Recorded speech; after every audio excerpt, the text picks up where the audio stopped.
ইরানের রেজিম বা সরকার পরিবর্তন করতে গিয়ে উল্টো নিজেদের ঘর সামলানোই কঠিন হয়ে পড়ল মার্কিন, ইসরায়েল এবং তাদের দোসরদের। মধ্যপ্রাচ্যের সবগুলো ঘাঁটিতে নাস্তানাবুদ হয়ে স্থলভাগ ছেড়ে 3টি বিমানবাহী রণতরী নিয়ে মার্কিন সেনারা এখন ওমান সাগরে।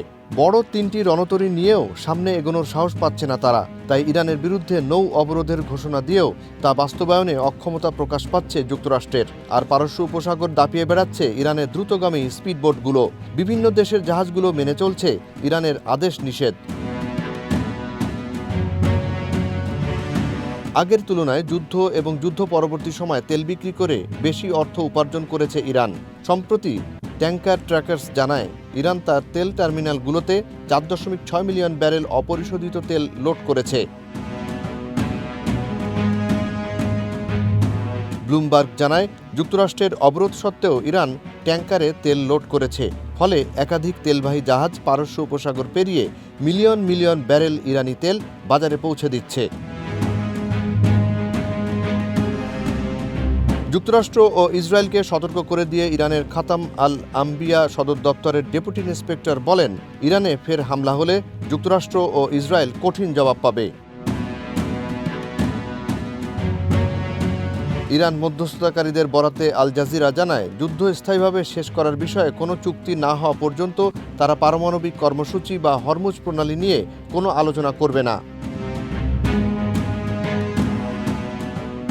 এদিকে ইরান যুদ্ধে ধরা খেয়ে ন্যাটো দেশগুলোকে বিষোদ্গার করেছেন মার্কিন প্রেসিডেন্ট ডোনাল্ড ট্রাম্প। তিনি বলেন, আমরা ন্যাটো নিয়ে সন্তুষ্ট নই। ন্যাটো আমাদের ভালোভাবে সেবা দেয়নি।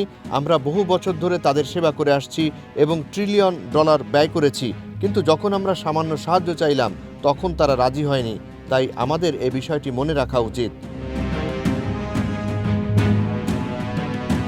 এদিকে মধ্যপ্রাচ্যে মার্কিন আধিপত্য বলয় ভাঙতে নতুন উদ্যোগ শুরু করেছে ইরান। পাকিস্তানের প্রধানমন্ত্রী ও সরকারের সঙ্গে দেখা করার পর ইরানের পররাষ্ট্রমন্ত্রী আব্বাস আরাকচি দেখা করেন ওমানের শীর্ষ কর্মকর্তাদের সাথে।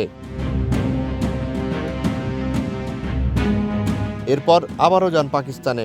পাকিস্তানের সরকার প্রধান এবং সেনাপ্রধানের সঙ্গে দেখা করার পর ইরানের পররাষ্ট্রমন্ত্রী সৈয়দ আব্বাস আরাকচি উড়াল দেন রাশিয়ার প্রেসিডেন্ট ভ্লাদিমির পুতিনের সাথে দেখা করার উদ্দেশ্যে। ভ্লাদিমির পুতিনের সঙ্গে আব্বাস আরাকচির বৈঠক মধ্যপ্রাচ্য এবং পারস্য উপসাগরে মার্কিন আধিপত্য চূড়ান্তভাবে খর্ব হবে বলে মনে করছেন বিশ্লেষকরা।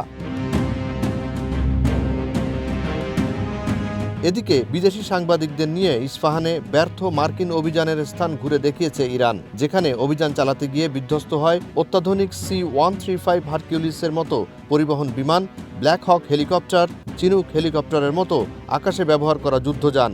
আন্তর্জাতিক সমরবিদদের মতে ওই অভিযানে কৌশলগতভাবে ব্যর্থ হয় যুক্তরাষ্ট্র।